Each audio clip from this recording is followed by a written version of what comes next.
Welcome back to my YouTube channel. तो आज मैं दिखाऊंगा आपका इंटर्नशिप जर्नी। तो ये है मेरा first day of the internship in the cell. तो चलिए अब बस पे चलते हैं। तो बस उसमें ज़्यादा कुछ था नहीं, इसीलिए मैं डायरेक्ट बस का व्यू आपको दिखा रहा हूँ। वहाँ पे जो स्वान थी था वो रिटायरमेंट का बोर्ड लगा हुआ था, वहीं पे हमारा सारा डॉक्यूमेंट वेरिफिकेशन हुआ था, जिसके जहाँ पे मैंने पास और हेलमेट पाया, और उसी की मदद से मैं अंदर आया और बस से ट्रैवल करूँगा इंडस्ट्रियल टूर पे। ये है मेरा first day, second day, third day, fourth day, मतलब सारे डे का बस जर्नी में एक ही दिन में आपको दिखा रहा हूँ। पहले मैं आपको दिखाना चाहता हूँ कि सेल दिखता कैसे है। उसके बाद क्योंकि इतना बड़ा सेल का बाउंड्री है जो मैं पैदल तो ख़त्म नहीं कर सकता हूँ ना, इसीलिए सारे सीन्स मैं बस में बैठ के आपको दिखाऊँगा। तो बस चलते हैं, बस चलते हैं। चलिए बस से आगे, और यहाँ आपको दिख रहा होगा एक हरा और ब्लैक पाइप है, दिख ही रहा होगा, अभी मैं दिखा नहीं रहा हूँ। बगल ही में एक बड़ा सा रेड पाइप है, ग्रीन पाइप है, ब्लैक पाइप है। इससे वाटर सप्लाई होता है और कुछ डिफरेंट अमाउंट ऑफ गैस है, वो भी डिफरेंट टाइप ऑफ गैस जो है एक से दूसरी जगह पे ट्रांसपोर्ट होते हैं। तो देखिए यहाँ पे बहुत सारी गाड़ी भी चल रही है, रोड बनी है तो गाड़ी चलेगी ही। वो सारे गाड़ी को अपने अपने पर्सनल पास मिली हुई है अंदर आने के लिए। जिसे पास नहीं मिली वो गाड़ी बाहर, जिसे पास मिली वो अंदर। तो ये जस्ट मैंने पार किया CRM 3। तो यहाँ मेरा पोस्टिंग था नहीं, तो इसके बारे में, वर्कशॉप के बारे में मुझे ज़्यादा पता नहीं है। तो ठीक है, यहाँ मैं बैठा हुआ हूँ एकदम खिड़की पे। तो देखिए यह है मेरा बस, एकदम फील आता है सूर्यवंशम वाला। मूवी तो देखा ही होगा आप लोगों ने, सूर्यवंशम, बस उसी टाइप की बस है ये भी। तो देखिए ये है सेल का interior view, the boundary of the cell. यहाँ पे अलग टाइप के पोस्टर्स और बहुत सारे पेड़ लगे हुए हैं। हमेशा ये मेंटेनेंस होती रहती है। मेंटेनेंस यहाँ पे प्रॉपर मंथ में दिया जाता है, जैसे कि रस्टिंग ना है पाइप पे, क्योंकि पानी, सनलाइट, मॉइस्चर ये तो मेटल बॉडी को डिफ्लेक्ट कर ही देता है, रस्ट आ ही जाता है, इसीलिए प्रॉपर मेंटेनेंस भी चलता है। तो देखिए यहाँ पे हमारा कर्मचारी, हमारा गौरव, यहाँ लिखा हुआ पोस्टर में। ये यहाँ का मोटो है, यहाँ का कर्मचारी ही यहाँ का गौरव है, क्योंकि वही वर्क करके लार्ज अमाउंट ऑफ प्रोडक्शन यहाँ का प्रोड्यूस करते हैं। और देखिए यहाँ पे बुलेरो पार हो रही है, कुछ ऑफिसर्स जा रहे होंगे। देखिए बगल में छोटा छोटा पेड़ लगा हुआ है, कुछ ही साल में ये भी इन्हीं बड़े बड़े पेड़ों की तरह बड़े बड़े हो जाएंगे। ये है सेल का सबसे ख़ास चीज़ जो मुझे लगता है कि हर जगह ग्रीनरी ग्रीनरी ग्रीनरी है, क्योंकि lot amount of waste product भी यहाँ से बहुत सारे प्रोड्यूस होती है, इसीलिए उसे मिनिमाइज़ करने के लिए मच अमाउंट ऑफ ब्रिक्स का भी ज़रूरत होता है ना, ट्रीज़ का भी ज़रूरत होता है। तो बस देखिए ये रहा वर्कशॉप, दूर में ये रहा गाड़ी, और ये रहा मेरा फ़ोन का कैमरा जो कहीं भी घूम जा रहा है। तो ये रहा इलेक्ट्रिसिटी हब, जहाँ से अलग अलग इलेक्ट्रिसिटी लाइन को डिफ्लेक्ट किया जाता है अलग अलग रूट पे। तो कहीं पे एक स्टेशन होना चाहिए ना, जहाँ से एक जगह से दूसरे जगह, मतलब सीधा लाइन तो नहीं होगा ना, कहीं तो कहीं डिफ्लेक्ट करना पड़ेगा ना। इसीलिए यहाँ पे टावर्स दिया हुआ है, जिससे कि रूट चेंज कर सके यहाँ से, और सारे जगह, सारे वर्कशॉप जहाँ पे सेल में है वहाँ पे अच्छी तरह से इलेक्ट्रिसिटी प्रोड्यूस मतलब मिल सके। तो ठीक है, देखिए कितनी सुंदर से यहाँ से मैंने पार किया। मैं तो सोचा था यहाँ करंट लग जाएगा मुझे दूर दूर, क्योंकि कुछ कुछ पावर हाउस में दूरी से लगता है कि हेयर आपका शरीर का मतलब स्ट्रेट होने लगता है, आपको अट्रैक्ट करता है वो हेयर को। कुछ कुछ पावर स्टेशन से मैं अगर पास होता हूँ तो इसमें वैसा मुझे लगा नहीं। तो देखिए ये रहा पेड़, ये रहा रेलवे स्टेशन, और ये रहा बैराक जहाँ बंद हो जाएगी अगर रेल ट्रैक में गाड़ी आई तो। देखिए इसी सेल के बाउंड्री में ही इतना बड़ा रेलवे ट्रैक है, मतलब बहुत सारे एरिया में इसको कवर किया गया है। बाहर से रेल मतलब ट्रेन आती है गुड्स लेके, रॉ मटेरियल के फॉर्म में कोल को, और वापस कोक के फॉर्म में उसको किसी और जगह शिफ्ट किया जाता है। यहाँ पे सेल का मेन मोटो है प्रोडक्शन ऑफ स्टील। तो प्रोडक्शन ऑफ स्टील के लिए हमें लॉट अमाउंट ऑफ हीट का भी ज़रूरत होगा, जिससे की वजह से डिज़ायर्ड शेप में, डिज़ायर्ड अमाउंट में हमें स्टील मिल सके। तो उसी डिज़ायर्ड हीट के लिए हम मांगते हैं कोक को। तो कोक हाई हीटिंग कैपेसिटी है उसके अंदर, कोल को इसीलिए कन्वर्ट किया जाता है कोक पे। वो चेंजेस होता है हमारा कोक ओवन में। देखिए हमारे बस में पानी लग गया खिड़की पे, ये कोई रेनफॉल नहीं है, वो लीकेज था पाइपलाइन में, इसीलिए कुछ पानी हमारे शीशे में लग गए। अब मेरे फुटेज पूरी ख़त्म हो गई। ये रहा वो सांप की तरह आपको टावर दिख रहा होगा, वो टावर से वॉच टावर बोल सकता हूँ शायद। वहाँ से आदमी दूर तक देख सकता है कहाँ का काम हो रहा है कहाँ नहीं। तो बस यहाँ पे इतना ही काम हुआ था। अब मुझे आगे देखना पड़ेगा कि हो क्या रहा है। तो यहाँ एक गाड़ी है, बीच में मेरा पावर कट हो गया था इसीलिए थोड़ा फ्लक्चुएट हो गया होगा मेरा वॉइस, कोई दिक्कत नहीं। देखिए यहाँ एक गाड़ी थी वो तो छूट गया। ये रहा मेरा फर्स्ट पोस्टिंग। अब मेरा बस जर्नी कंप्लीट हो चुका है। तो यहाँ पे मैं आया था, तो यहाँ पे लगभग सारे मेटलर्जिकल मैकेनिकल वर्क हो रहा था, इसीलिए सर ने बोला कि जाओ हमारे पार्क जो हमने बनाया है उसे आप थोड़ा सा जाके देख सकते हो। तो यहाँ हमने आया तो देखे कि यहाँ मिनी जिम टाइप का सेटअप किया गया है, बैठ के बस चेस्ट वेस्ट मारने के लिए। और झूला वूला लगा हुआ है बुद्धा गॉड जी का यहाँ पे स्केच बना हुआ है, पेंटिंग बना हुआ है। और यहाँ बीच में फाउंटेन टाइप का पॉन्ड छोटा सा बात यार्ड है। ये सारे चीज़ें वहाँ के वर्कर्स ही बनाए हैं, क्योंकि यहाँ पे सब तो वर्कशॉप भी है काम करने के लिए। तो कुछ यहाँ 8-9 घंटे यहाँ पे वर्कर्स काम कर रहे हैं, तो कुछ थोड़ा सा लाइट मूड करने के लिए यहाँ एक पार्क बन गया है।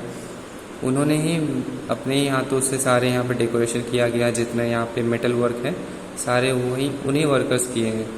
यहीं का स्टील यहीं का यूज़ हो गया। देखिए कितने अच्छे तरह से इसको सेटिंग एरिया बना दिया गया, जहाँ पे आप कॉफ़ी टीवी स्टॉल टाइप का पी सकते हो शाम के वक्त, एक दूसरे के साथ चिल कर सकते हो बात करके। अगर क्योंकि यहाँ पे 2 शिफ्ट में काम चलती है, कभी नाइट शिफ्ट कभी डे शिफ्ट, तो कभी भी यहाँ के सेल का काम रुकता नहीं है, सुबह भी चलते रहता है शाम में भी चलते रहता है। तो अब वहाँ का पोस्टिंग कंप्लीट हो चुका था और मैं जा रहा था सेंटर प्लांट की ओर, जहाँ पे सेंटर प्लांट में मुझे बस पता चला कि हाउ द इंटीग्रेंट्स आर डिवाइडेड, कैसे अलग अलग इंटीग्रेंट डिवाइड होता है, जिसको हमें ब्लास्ट फर्नेस में फिर से वहाँ का पार्टिकल दिया जाता है। तो वहाँ का ज़्यादा इम्पोर्टेंट कुछ मिला नहीं खास। तो अब मैं चलता हूँ ब्लास्ट फर्नेस की ओर, जहाँ मुझे आपको दिखेगा राख आग का भवंडर, जैसे कि आपको अब दिखा सकते हो। ट्रेलर फिल्म देखने से पहले ट्रेलर देख लीजिए आप लोग। वहाँ पे छोटी सी आग लगी हुई थी, आगे और भी आग लगी हुई है क्योंकि आगे मैं जा रहा हूँ ब्लास्ट फर्नेस की ओर। तो ब्लास्ट फर्नेस आज मेरा पोस्टिंग था, जहाँ पे मैंने देखा कि कैसे कोल वहाँ पे जलती है, कोक वहाँ जलता है, और वहाँ पे स्टील का प्रोडक्शन, मतलब रिक्वायर्ड अमाउंट ऑफ स्टील हम लोग डालते हैं और डिज़ायर्ड शेप में, और मतलब उसको बनाते हैं। क्योंकि देखिए अगर ऊपर में अगर कोक से हाई अमाउंट होता है तो ब्लास्ट फर्नेस में हम कोक डालते हैं, हीट करते हैं और ऊपर से मेटल डालते हैं, उसको वो मेल्ट करता है एक्वस फॉर्म में, लिक्विड फॉर्म में उसको बाहर निकालता है। उस लिक्विड को हम अपने हिसाब से डिज़ायर्ड शेप दे देते हैं। तो बस यही काम होता है ब्लास्ट फर्नेस का।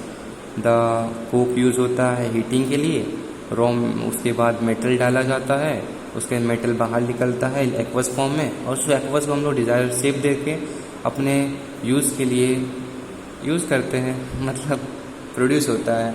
यहाँ से हम लोग यूज़ नहीं करते, इतना हाई अमाउंट ऑफ टन्स में ये बनता होगा, 100,000 टन्स में ये यहाँ पे प्रोडक्शन होता है। तो ये सब जिस कंपनी को जैसा प्रोडक्ट चाहिए उस टाइप का प्रोडक्ट शेप यहाँ से ब्लास्ट फर्नेस से बनता है। तो चलिए पहले हम इसे देखते हैं कंप्यूटर में, पिक्टोरियल पिक्चर्स में कैसे ब्लास्ट फर्नेस दिखता है। वहाँ बड़ा एक मतलब डेस्कटॉप लगा हुआ है, जहाँ पे दिखेगा कैसे है इंफ्रास्ट्रक्चर, मतलब कैसे बिल्डअप है, किस टाइप का स्ट्रक्चर है इस ब्लास्ट फर्नेस का। ठीक है, तो अब आगे मैं चलता हूँ, कुछ ज़्यादा है नहीं इसमें आगे। तो यहाँ पे नोटिस बोर्ड में डिफरेंट प्रोडक्शन रेशियो गिवन है और डिफरेंट रेट्स गिवन है, किस ईयर में कितना प्रोडक्शन हुआ, कितना रेट में ये सेल हुआ, कोई एरर नहीं फाउंड हुआ है ना, यहाँ पे कोई लेस प्रोडक्शन हुआ है, तो उसको फिर से अपने आप को कम्पीट ये लोग करते हैं इस रिपोर्ट को देख के और अपने आप को चैलेंज करके प्रोडक्शन हाई करते हैं। मतलब यहाँ पे एक दूसरे वर्कर्स से कोई चैलेंजिंग नहीं होता, अपना प्रोडक्शन जितना फर्स्ट डे में किया था उसको इंक्रीज़ करते हैं 10 दिन बाद, 1 महीने बाद, लेकिन प्रोडक्शन हमेशा रेशियो बढ़ाने का ये लोग कोशिश करते हैं। तो ये रहा दूसरा प्रोडक्शन रेशियो, जिसमें सारा डिटेल गिवन है, किस टाइप का प्रोडक्टिविटी होती है यहाँ ब्लास्ट फर्नेस में मेटल का। तो ब्लास्ट फर्नेस एक वॉल्केनो इरप्शन टाइप का है जहाँ पे हाई अमाउंट ऑफ हीट है। दूरी से मैं अगर वहाँ सामने गया था तो दूरी से गर्म लग रहा था, इसीलिए भगवान जी भी यहाँ पे नोटिस बोर्ड में है, जिससे कि कम से कम वर्कर सब प्रे कर सके कि कोई एक्सीडेंट ना हो, क्योंकि ये बहुत ही हाई रिस्क एरिया है, क्योंकि बहुत ही ज़्यादा यहाँ हीट प्रोड्यूस होता है। मेटल को हीट करने के लिए तो हाई अमाउंट ऑफ हीट लगेगा ही, और वहाँ पे वर्कर्स काम करते हैं और वर्कर्स वहाँ पे बहुत ही हाई रिस्क में काम करते हैं, तो इसीलिए वो गॉड को तो प्रे करेंगे, इसीलिए वहाँ पे पिक्चर लगा हुआ था। ये रहा सारा डिटेल ब्लास्ट फर्नेस का। मैंने कहा था कि वो रेड जो है वहाँ पे हीट अप हो रही है, ऊपर से मेटल डाला जाता है, उसके बाद कुछ साइज होता है इसका 10, 9 कुछ साइज है मेटल जो ऊपर से डिप होता है, और उसको मेटल को एक्वस फॉर्म में बाहर रिजल्ट में आता है, जिसको रिक्वायर्ड शेप साइज में स्ट्रेंथ के हिसाब से उसे हम लोग सब मतलब ये प्रोडक्शन होता है। तो ये मैं आ गया यहाँ पे ब्लास्ट फर्नेस के टॉप में, और यहाँ से एक छोटा सा व्यू देख लीजिए बाहर कैसे दिखता है ब्लास्ट फर्नेस से। तो अब चलिए अब चलते हैं ब्लास्ट फर्नेस के अंदर। तो ब्लास्ट फर्नेस के अंदर नहीं, ब्लास्ट फर्नेस वर्कशॉप के थोड़े से दूर में। अंदर जाता तो मैं तो गल के ख़त्म हो जाऊँगा ना। तो देखिए ये रहा, एकदम दिवाली वाली फीलिंग आ रही है, क्रैकर जब फटती है तो कैसे दिखती है, एकदम चिंगारी वाली, उसी टाइप का। देखिए कोक कैसे मेटल को हीट करते हैं, देखिए ये था मैं थोड़ा सा, और ये देखिए मेटल, ये हल्का सा भी यहाँ पर अगर शरीर में लग जाए तो वो आर पार हो सकती है, इसीलिए सर ने कहा चलो यहाँ का व्यू कंप्लीट हुआ, अब चलते हैं अंदर। हम यहाँ से धीरे धीरे आगे बढ़ते गया मैं, लेकिन मुझे और उसका कुछ व्यू चाहिए था ब्लास्ट फर्नेस का, हीट का। तो मैं 5 मिनट यहाँ रुक गया था, सर ने कहा चलो, फिर भी मैंने नहीं गया था। अपना कैमरा को छुपाते हुए कुछ व्यू और लिया। देखिए इस साइड से भी आपको दिखेगा किस टाइप का मेटल क्रैकअप कर रहा है, मतलब स्प्रिंकल कर रहा है दूसरे जगह, मतलब जैसे फवारा फाउंटेन्स आप लोग देखे होंगे किस टाइप का पानी फवारा टाइप का उड़ता है, उसी टाइप का यहाँ पे आग उड़ता है। तो यहाँ पे हाई रिस्क एरिया तो है ही, मैंने स्टार्टिंग में बोला था। तो चलिए ज़्यादा देर यहाँ नहीं रुकता हूँ, फायर एक्सटिंग्विशर बगल में है, फिर भी डर लग रहा है अगर बाय मिस्टेक आग लग गई तो क्या होगा, इसलिए चलिए ख़त्म करते हैं यहाँ की बात। अब चलते हैं RMHP की ओर। RMHP है क्या? Raw metal handling plant. इसमें क्या होता है, फुल फॉर्म तो मैंने कह दिया, चलते हैं सामने पता चलेगा, कुछ तो होता ही होगा। तो देखिए यहाँ का रास्ता भी हमने पैदल ही तय किया था, 1 किलोमीटर मैंने पैदल चला था, तब जाके RMHP पहुँचा था। RMHP डिपार्टमेंट का ऑफिस और आज RMHP इन द फील्ड, कम से कम 1 किलोमीटर का डिस्टेंस में होगा, पैदल चल गया मैंने। ये रहा मालगाड़ी जहाँ कोल आती है। अरे मेरा हाथ क्यों आ गया यहाँ पे, ठीक है कोई दिक्कत नहीं। अब ये देखिए ये है मालगाड़ी जहाँ पे कोल आता है रॉ मटेरियल के फॉर्म में, और यहाँ पे डंप किया जाता है, और यहाँ पे सारे रॉ मटेरियल हैंडल किया जाता है, इसीलिए इसका नाम ही है रॉ मटेरियल हैंडलिंग प्लांट। यहाँ पे जो रॉ मटेरियल आता है, रॉ मटेरियल कौन सा, वो कोल, उसी यही यहाँ का रॉ मटेरियल है जो यहाँ पे डंप होता है और बेल्ट की मदद से एक जगह से दूसरी जगह ट्रांसफ़र किया जाता है। ये बेल्ट जो है ना वो बहुत ही सुंदर, मतलब बहुत ही अच्छे तरह से लगाई गई है, एक वर्कशॉप से दूसरे वर्कशॉप से। जहाँ मैं रास्ता से स्टार्टिंग में आ रहा था अभी RMHP में घुसते वक्त, वही रोड के जस्ट नीचे से बेल्ट पास हो रहा था दूसरे वर्कशॉप जाने के लिए। ठीक है, तो यहाँ पे एक सर हमें मिले, वो हमें एक्सप्लेन कर रहे थे हाउ द RMHP वर्क्स। तो हमने यहाँ बस जाना थ्योरी पार्ट, लेकिन हमने कुछ प्रैक्टिकल वे में कुछ देखा नहीं, क्योंकि यहाँ पे पानी की वजह से ये RMHP की वर्कशॉप बंद पड़ी हुई थी। पानी जब तक साफ़ नहीं होगी तब तक RMHP वर्क नहीं करेगी। अब वर्क नहीं होगा तो हम लोग देखेंगे क्या। तो आज पूरा दिन तो था नहीं, 1 घंटा तो मुझे चलते ही आने में यहाँ 1 घंटा लग गया था। तो हमारे टाइम पीरियड यहाँ 5 या 4 आवर्स की इंटर्नशिप पीरियड है पर डे के लिए, तो ज़्यादा टाइम मैंने यहाँ नहीं बिताया था। तो देखिए यहाँ से छोटा सा आपको व्यू दिखा सकता हूँ। यहाँ पे एक गिव है, वो आपको सीधा में सर्कल फॉर्म में दिख रहा होगा, वही RMHP का वर्कशॉप, जहाँ पे रेल ट्रैक भी है, जहाँ पे ट्रेन आती है और 125 डिग्री में इसको रोटेट करके और वो रॉ मटेरियल जो कोल है उसको हम डंप करते हैं, और डंप नीचे में ही बेल्ट लगी हुई है, वही बेल्ट वापस उसको ट्रांसफ़र करता है दूसरे वर्कशॉप। कौन से वर्कशॉप में ट्रांसफ़र किया जाता है? कोक ओवन में, जहाँ पे कोल को कोक में कन्वर्ट किया जाता है। तो ये है हमारा एक मशीन, जो इसके बारे में मैंने सुना बस, पर देखा नहीं। तो बहुत टाइम यहाँ बीतने के बाद एक और सर आए, सोचा कि वो कुछ बताएंगे हमें, लेकिन वो बोले कि अभी काम तो होगा नहीं। तब तक वेट किया हमने 5 मिनट, 2 मिनट, 10 मिनट, लेकिन कुछ हुआ नहीं। तो सर ने कहा ठीक है, अगले दिन अगर आपका पोस्टिंग है तो अगले बार आइएगा, आज के लिए इतना ही आप लोग समझिए। तो बस हमने इतना समझा कि कैसे वर्क किया जाता है, देखा कि न्यू मशीन का देखना ही अलग व्यू होता है। कि अभी ऐसा मशीन मैंने देखा भी नहीं था, जहाँ वो रेलवे मतलब ट्रेन को 125 डिग्री में रोटेट करके उसका रॉ मटेरियल को बाहर निकालते हैं।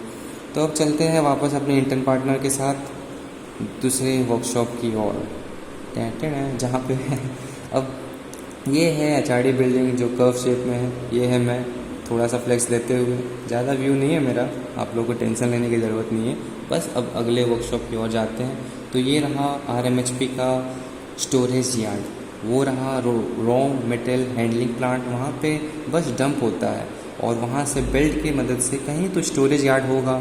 जैसे कि कोई भी खेती करता है तो उसका धान कहीं बड़े एरिया में रखा जाता है, उसी टाइप का यहाँ का कोयला एक बड़े एरिया में रखा जाता है, वो इसी एरिया में रॉ मेटेरियल RMHP के स्टोरेज यार्ड में। यहाँ पे अगर आपको क्रश फॉर्म में कोल चाहिए तो वो भी यहाँ पे होता है क्रशर की मदद से, या फिर आपको स्टोन फॉर्म में चाहिए तो वो भी आपको स्टोन फॉर्म में मिलेगा रिक्वायर्ड शेप में। तो देखिए वहाँ पे रोटेट कर रहा है, वहाँ पे क्रशिंग हो रहा है कोल का। और यहाँ से हम चलते हैं पीछे वापस, क्योंकि यहाँ कुछ ज़्यादा कुछ है नहीं, सामने में रेलवे ट्रैक है और गाड़ी आने वाली थी। तो कुछ सर लोग हमें बोले कि थोड़ा दूरी रहो, तो हमने कहा क्यों जान जोखिम में देंगे, चलते हैं किसी और जगह। बस इतना ही था, यहाँ पे इतना ही था। लेआउट कैसे वही पिक्चर यहाँ पे था। तो जो मैं बेल्ट आपको बोल रहा था कि एक बेल्ट दूसरे जगह से जाता है, तो ये वही बेल्ट है। देखिए इतना लंबा दूर तक बेल्ट्स, और कितनी अच्छी तरह से इसको बेल्ट खुद किया हुआ। ऑटोमेटिक ये बेल्ट घूमते रहता है, रोटेट करते रहता है, जिसमें कोल एक जगह से दूसरी जगह ट्रांसफ़र होती है। देखिए ये बेल्ट है, इसके ऊपर एक मैग्नेट दिया हुआ है, जिसमें अगर कोल में, रॉ कोल में कोई भी अगर इम्प्योरिटीज़ जैसे कि मेटल बॉडीज़ होगा तो उसको वो मैग्नेट अट्रैक्ट कर लेगा, और प्योर कोल ही यहाँ से पास हो पाएगा। क्योंकि ये सारे ट्रांसफ़र होते ही है कहाँ से, ये जितने ट्रांसफ़र होती है रेलवे की मदद से ही होती है। तो ट्रेन अगर रस्ट हो गया, उसका रस्ट पार्टिकल अगर लग गया होगा, या फिर कुछ उसकी पार्ट्स ही गिर गई होगी, हो सकती है ना, प्रोबेबिलिटी तो है ट्रेन की, कुछ पार्ट्स गिर गई तो वो डिफेक्ट कर देगा, इसीलिए वहाँ मैग्नेट लगी हुई थी। तो अब हम पहुँच गए हैं एक न्यू पोस्टिंग एरिया में। आज हमारा पोस्टिंग है इंटर्नशिप में कोक ओवन में। मैंने कोक ओवन आया, ये यहाँ पे मैंने देखा बस battery, how the battery work, what is the battery, कैसे कैसे बैटरी को बनाया जाता है, ये 3 चीज़ यहाँ मैं आके सीखा। तो आपको यहाँ दिख रहा होगा एक बड़ा सा बैटरी बैटरी फॉर्म में दिखता है, इसीलिए इसको बैटरी कहा जाता है, लेकिन बैटरी जैसा वर्क नहीं है, कोई इलेक्ट्रिसिटी नहीं है, कोई ये पावर नहीं देता है। इसमें सिर्फ क्या होता है, कोल को कोक में मतलब कन्वर्ट किया जाता है। तो जो आपको सामने ये दिख रहा है ट्रेन टाइप का, ये हमारा मदद करता है, लीवर है जो मदद करता है हमारे पुश और पुल करने के लिए कोल को, जो कोल को इन करने के लिए और कोक को आउट करने के लिए इसका मदद किया जाता है।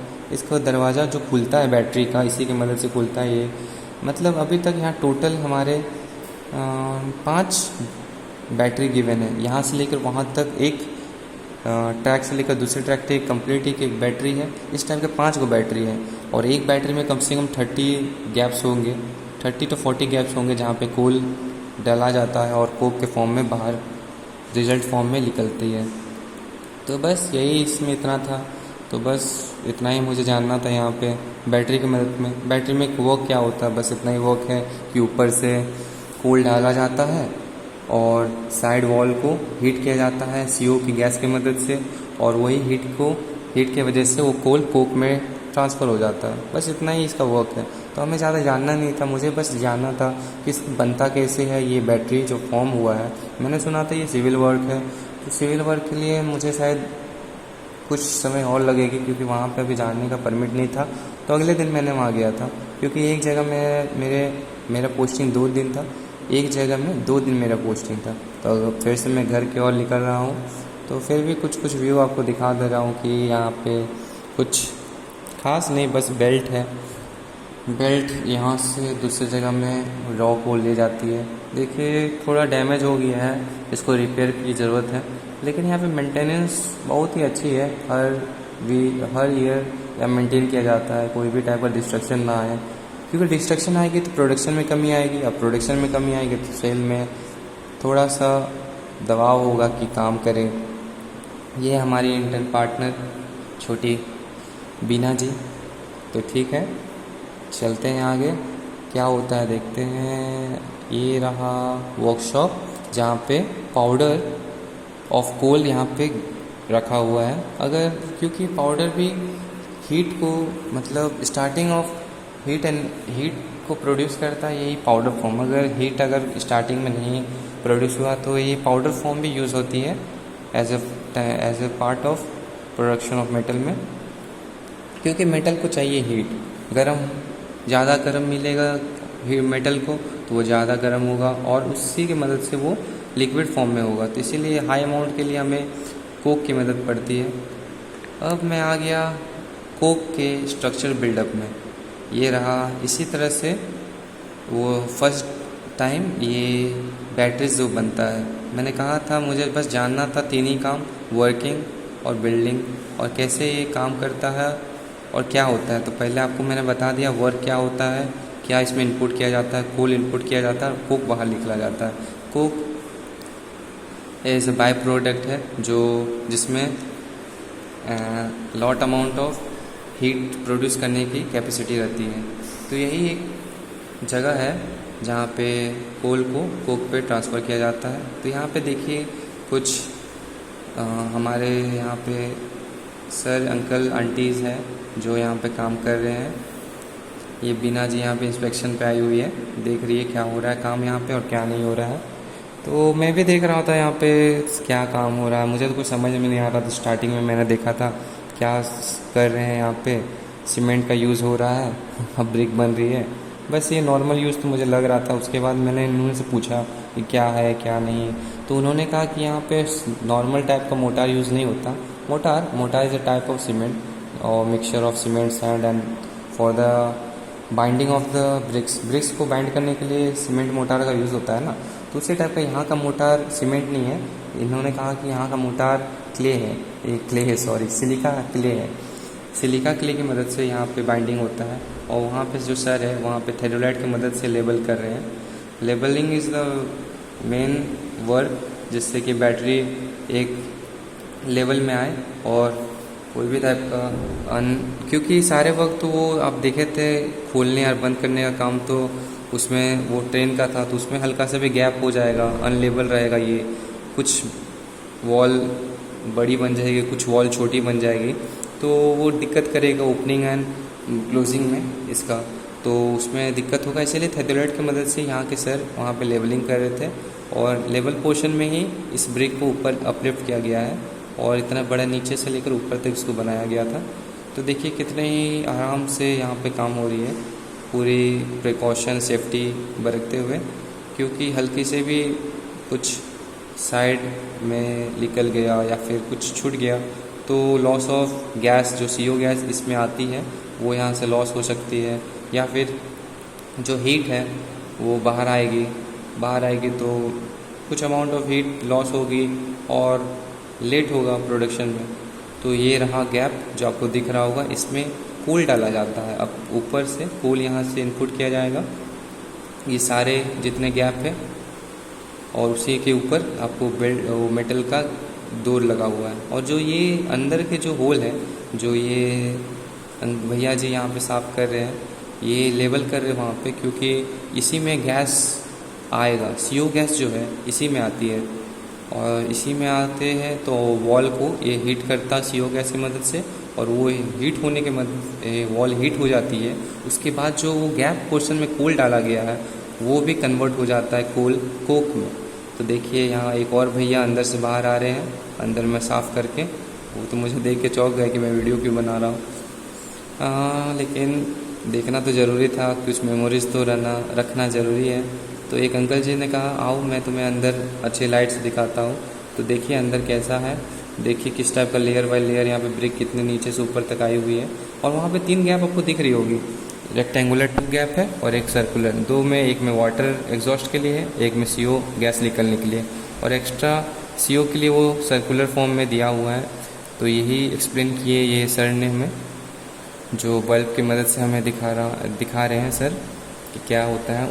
उनके मैंने कहा कि ये ब्रिक सब किस चीज़ का है, तो उन्होंने ये भी बताया सिलिका का है, बहुत ही भारी है। मैंने कोशिश किया उठाने की लेकिन उठा नहीं। तो मैंने उन्हें से पूछा सबसे भारी यहाँ का ब्रिक कौन सा है, कोशिश करता उठाने का। तो उन्होंने कहा सबसे भारी ये है। मैंने पूछा कितने kg का, तो बोला 80, 90, 100 kg का होगा। तो मैंने बोला छोड़ो, ऐसे यहाँ मैं खड़ा होकर डर लग रहा था, नीचे पूरा गैप था मेरा, हल्का से भी शिफ्ट होता था पैर नीचे और चोट भी लग सकती थी, इसलिए डर भी लग रहा था। काँप के यहाँ वीडियो मैंने बनाया। अब चलते हैं, यहाँ पे कुछ ज़्यादा नहीं है। देखिए वहाँ पे होल जो आपको भर गया ऊपर में, यहीं पे गैस पूरे कंप्लीट भर जाएगा यहाँ पे गैस, और वॉल को हीट करेगा। देखिए ये बिल्डिंग थोड़ी आपको कर्व टाइप की दिखेगी, दिख रही होगी। बस इसमें यही मुझे दिखाना था, क्योंकि आज का दिन मेरा पोस्टिंग था डिज़ाइन ब्यूरो में, और बोला था कि जाके देखिए आर्किटेक्चर बिल्डअप। तो बस मैंने वहाँ यही देखा था, इसलिए छोटा वीडियो था उसका। अब मैं फिर से ट्रेन में नहीं आ गया, मैं बस में आ गया सूर्यवंशम वाला। अब सूर्यवंशम वाले बस में मैं वापस जाता हूँ कहीं और, लेकिन रुक गया बीच में, कुछ काम नहीं था, कुछ वेट कर रहा था। और तो मैंने सोचा कि थोड़ा घूम लेता हूँ सेल के अंदर में, इतना बड़ा जगह है। मैंने कितना दिन यहाँ 4 वीक का मेरा ट्रेनिंग पीरियड था, 1 वीक में 3 डेज़ का आना ज़रूरी था। तो 12 डेज़ मैंने आया था, तो ज़्यादा मैं यहाँ देख नहीं पाया, पूरे की पूरे सेल कवर नहीं कर पाया। इसीलिए कुछ नया इलाका जो था मैंने घूमने का कोशिश किया। तो ये 3 चिमनी मुझे मिला, एकदम PUBG वाली फीलिंग आ रही थी। तो अब ये चलते RMHP, ये सेकंड मैंने एक जगह पे घूमा जो मेरे पोस्टिंग एरिया के में नहीं आता था। आई लव RMHP, ये मुझे दूर से दिख रहा था कि स्नोफॉल हो रही है क्या यहाँ पे, तो बाद में पता चल नहीं, यहाँ तो सीमेंट डस्ट है। तो जस्ट आपने देखा थोड़ा सा फ्लेक्स मारा मैं बटरफ्लाई एरिया में, आई लव CHP। अब ठीक है, बस ख़त्म हो गया मेरा जर्नी, ज़्यादा नहीं, बस 4 वीक का ट्रेनिंग था। थैंक यू बोर्ड आपको दिख ही गया होगा। अब निकलता हूँ मैं यहाँ गेट से। तो thank you for watching my video, like comment and share.